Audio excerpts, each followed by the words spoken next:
শহর থেকে দূরে কোন গণের কাজ চোদলা পুরোনো বাঙালি মেজেকে একে কিতিয়েছে। এ কোনা যেন ইতিহাস কথা বলতো। অভিক ছিল লেখক, তার প্রিয় ছিল, কিন্তু প্রথম রাতেই সে অনুভব করলো সে একা নেই। আয়নার সামনে দাঁড়ালে তার মনে হতো পাশে কেউ একজন দাঁড়িয়ে আছে, কিন্তু তাকালেই শূন্যতা। তুই তুই এখানে কি করছিস? আমার নাম আরোহী। না, দূরে যা। ভাগ্য এড়ানো যায় না। চোখে কোনো হিংস্রতা ছিল না, ছিল এক বুক গভীর হাহাকার।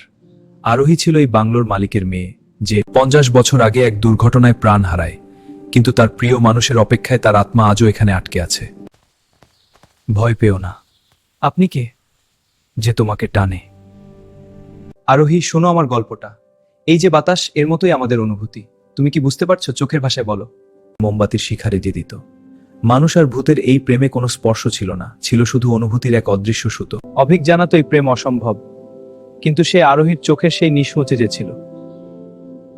একদিন আরোহী ইশারায় তাকে পুরনো একটি ডায়েরি দেখাল। সেখানে লেখা ছিল তার শেষ ইচ্ছে। একটি ডায়েরি দেখাল। সেখানে লেখা ছিল তার শেষ ইচ্ছে, তার প্রিয় মানুষটির দেওয়া।